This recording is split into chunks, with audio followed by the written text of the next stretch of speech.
Everyone, welcome to my channel study with Iqra Riaz. और आज हम डिस्कस करेंगे फिलिप लार्किन की पोइम चर्च गोइंग। पोइम शुरू करने से पहले काइंडली व्यूवर्स मेरे चैनल को सब्सक्राइब करें, लाइक करें और शेयर करें और बेल आइकन को दबा दें ताकि आपको आने वाली मज़ीद वीडियो से आप जल्द अज जल्द नोटिफाइड रहें। तो शुरू करते हैं church going by Philip Larkin. Philip Larkin की पोइम जो चर्च गोइंग है, इसको शुरू करने से पहले हम लोग डिस्कस करेंगे कि पोइट जो हैं उनका बैकग्राउंड क्या है और वो किस तरह की पोइट्री करते रहे हैं। तो फिलिप लार्किन को जो है वो मॉडर्न पोइट कहा जाता है, लेकिन ज़्यादातर इनको मूवमेंट पोइट कहा जाता है क्योंकि इन्होंने एक ऐसे ग्रुप के साथ मिल के काम किया था जिन्होंने मॉडर्न पोइट्री के ख़िलाफ़ जो है वो आवाज़ उठाई थी। और इनकी जो पोइट्री है हमें जो है उसमें एवरीडे प्रॉब्लम्स नज़र आती हैं। और इनके मुताबिक फिलिप लार्किन कहते हैं कि deprivation for me is that what daffodils were for Wordsworth. तो इनकी पोइट्री में जो है वो हमें एवरीडेज की प्रॉब्लम नज़र आती है और इनका जो रिलीजन है वो उसमें थोड़ा सा कॉन्ट्राडिक्शन है। कुछ लोग इन्हें एग्नोस्टिक बिहेवियर के पोइट कहते हैं और कुछ लोग इनको एथिस्ट। लेकिन इनकी जो पोइम्स हम पढ़ते हैं तो उनमें हमें जो है एथिज़म जो है वो प्रोमिनेंट फैक्टर है और प्रोमिनेंट एलिमेंट के तौर पे नज़र आता है। तो जो चर्च गोइंग पोइम है ये 1954 में पब्लिश्ड हुई थी। और चर्च गोइंग जो है इसके दो मीनिंग्स हैं, यानी अगर हम लोग इसके टाइटल पे फोकस करें तो चर्च गोइंग का मतलब है कि चर्च जाना, और दूसरा है कि church is going like church जा रही हैं, यानी ट्रेडिशन जा रहे हैं ना। मॉडर्न पीरियड में जो कि वर्ल्ड वार 2 के बाद जो सब हुआ था, उसके बाद लोगों का जो बिलीफ है वो क्रिश्चियनिटी से और दूसरे रिलीजन से आहिस्ता आहिस्ता दूर हो रहा है, क्योंकि उनके मुताबिक कि अगर कोई खुदा होता तो उन्हें बचाता। तो इस वजह से जो फिलिप लार्किन है वो इस पोइम में हमें जो है वो एथिज़म का उनका फैक्टर जो है वो प्रोमिनेंट नज़र आता है। ये जो पोइम है ये डील करती है हैबिट ऑफ चर्च गोइंग, यानी चर्च में जाने की जो हैबिट है उससे डील करती है। और जो पोइम है इसके 7 स्टैंजाज हैं। तो चलिए हम पोइम का एनालिसिस शुरू करते हैं। Church going. Once I am sure there is nothing going on, जब मुझे लगा कि अब अंदर कुछ नहीं हो रहा। आई स्टेप इन साइड, मैं अंदर चला गया। Letting the door third shut, दरवाजे को बंद किया। और जब मुझे वो यहाँ पे कह रहे हैं कि जब मुझे इस बात का यकीन हो गया कि इस वक्त चर्च के अंदर कोई मसबी रसूमात नहीं हो रही, तो मैं चर्च के अंदर चला गया और एक ज़ोरदार आवाज़ के साथ दरवाज़ा बंद कर दिया। तो जो यहाँ पे जो वर्ड थर्ड है ये सिंबलाइज कर रहा है ओनोमेटोपोइया का वर्ड है, यानी कि जब हम दरवाज़ा बंद करते हैं जो साउंड प्रोड्यूस होता है उसको एज इट इज़ उन्होंने थर्ड शर्ट के वर्ड्स के साथ यूज़ किया और उन्होंने बोला कि दरवाजे को मैंने ज़ोर से बंद किया। एन अदर चर्च, ये भी आम दूसरे चर्चों की तरह एक चर्च है। मैटिंग, उसकी जो फर्श पर कलीन बिछे हुए हैं, मैटिंग वो। सीट्स, बैठने की जगह। एंड स्टोन, और जो पत्थर थे। वो कह रहे हैं एन अदर चर्च, एक और चर्च, फर्श पर जो बिछा हुआ कलीन है, जो बैठने की जगह है और पत्थर है वो। एंड लिटल बुक्स, और जो छोटी छोटी किताबें हैं। स्प्रॉलिंग्स ऑफ फ्लावर्स, जो कटे हुए फ्लावर्स रखे गए हैं फॉर संडे, संडे के लिए। तो यहाँ पर जो वर्ड संडे है ये सिंबलाइज करता है क्रिश्चियनिटी के उस दिन को जिस दिन के इबादत का दिन कहते हैं, और संडे को ये सारी इबादत करते हैं। तो इस वजह से यहाँ पर वो ये कह रहे हैं कि संडे के लिए जो लाए गए थे फूल ब्राउनिश नाउ, अब वो ब्राउन हो चुके हैं। सम ब्रास एंड स्टफ़, और जो ब्रास और स्टफ़ है वो भी ब्राउन हो चुका है क्योंकि वो संडे को लाए गए थे। अब वो कहते हैं आप at the Holi and, Holi and को वो मिंबर या फिर जहाँ पर खड़े होकर ख़िताब किया जाता है, जैसे मुख्तलिफ़ जगहों पर जब हम जाते हैं या किसी भी जगह पे, तो वहाँ पर जब खिताब करने के लिए जो एक जगह बनाई गई होती है वो थोड़ी सी ऊपर होती है, तो वो उसको वो कह रहे हैं कि होली प्लेस। ठीक है, उसको उन्होंने कहा है कि ये जो जगह है वहाँ पर मैं चढ़ा। At the Holi and, Holi and के ऊपर गया मैं। द स्मॉल नीट ओरेगन, यहाँ पर जो वर्ड ओरेगन है ये इंस्ट्रूमेंट को शो कर रहा है जो कि मौसीकी का एक आला है जो चर्चिज़ में मौजूद होता है, ताकि जो इबादत है उसके साथ इसको बजाया जा सके और इबादत की जा सके। फिर उसके बाद वो कहते हैं एंड अ टेंस, यानी परेशान कुन, परेशान कर देने वाला। मस्टी अनइग्नोरेबल साइलेंस, ऐसा साइलेंस जिसको हम, ऐसा साइलेंस वहाँ पे प्रोड्यूस हो रहा है कि मतलब साइलेंस ऐसा है कि हम उसे इग्नोर नहीं कर पा रहे। Brood God knows how long, ये तो खुदा ही जाने कि ये खामोशी कब से वहाँ पर जो है वो जमा डेरे डाली हुई है। हेडलेस, मतलब मैंने सर पे टोपी नहीं पहनी हुई।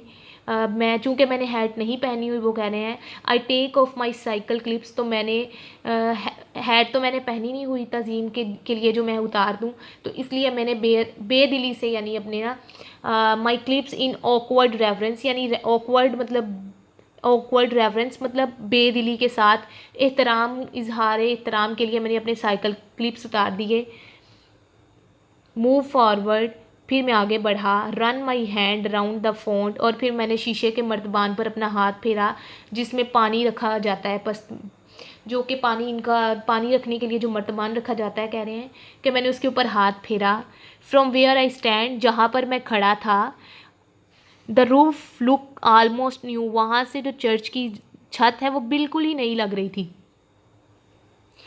क्लीन्ड और रिस्टोर्ड, यहाँ पर वो सवाल करते हैं कि क्या उसको क्लीन किया गया है या फिर उसको बनाया गया है। तो वहाँ पे वो कह रहे हैं कि या उसको दोबारा बनाया गया है या इसको तमीर दोबारा किया गया है या फिर इसको साफ़ किया गया है। Mounting the lectern I peruse cleaned और restored, someone would know, कोई तो जानता होगा। आई डोंट नो, मुझे नहीं पता। माउंटिंग द लेक्ट्रन, फिर मैं मिंबर पर चढ़ गया। आई परस्यू अ फ्यू, मैं थोड़ा सा आगे गया। Hectoring large scale verses and pronounce, मैंने जो है वो लार्ज स्केल वर्सेस, यहाँ पर वो आयतों की बात कर रहे हैं, जिस तरह बाइबल में लिखी गई जो आयत है उनकी बात कर रहे हैं कि मैंने उनको पढ़ना शुरू किया है। एंड प्रोनाउंस, और पढ़ा। हेयर एंड, और ना चाहते हुए भी ज़रूरत से ज़्यादा आवाज़ से मैंने पढ़ दिया, यानी here and much more loudly than I would mean, और फिर ना चाहते हुए मैंने ज़रूरत से ज़्यादा बुलंद आवाज़ में पढ़ा। द इको स्निगर ब्रीफली, मेरी आवाज़ की गूंज जो है वो दबी दबी आवाज़ में मुझ पर हंसने लगी, यानी कि उसने हंसना शुरू कर दिया। बैक एट द डोर, फिर मैं वापस जाने के लिए दरवाजे की तरफ गया, यानी बैक एट द डोर, मैं दरवाजे की तरफ गया। आई साइन द बुक, मैंने बुक के ऊपर साइन किए। डोनेट एन आयरिश 6 पेंस, मैंने तासरात की जो किताब है जहाँ पर लिखा जाता है वहाँ पर मैंने दस्तखत किए, और 6 आने का सिक्का जो है वो मैंने चंदे के तौर पर जो है वो डाल दिया। Reflect the place was not worth stopping for, फिर मैं ये सोचते हुए चर्च से बाहर आ गया कि ये जगह ठहरने के लायक नहीं है। येट स्टॉप आई डिड, लेकिन इसके बावजूद मैं यहाँ रुक गया था। आई इनफैक्ट, दरअसल आई ऑफन डू, मैं बहुत दफ़ा इस तरह करता हूँ। एंड ऑलवेज एंड, और हमेशा बाद में मुझे एहसास होता है। Much at a loss like this, और आखिर पे मुझे ये एहसास होता है कि मैंने ये अपना वक्त जो है वो चर्च के अंदर जाकर ज़ाया कर दिया। Wondering what to look for, और फिर बाद में मैं ये सोचता हूँ कि किस मकसद के लिए यहाँ रुका था। ये भी सोचता हूँ कि इन गिरजों का कोई फ़ायदा नहीं रहेगा। Wondering what to look wondering too when churches fall completely out of use, वो कह रहे हैं कि मैं ये सोचता हूँ कि क्या होगा जब चर्चेस का कोई काम नहीं रहेगा।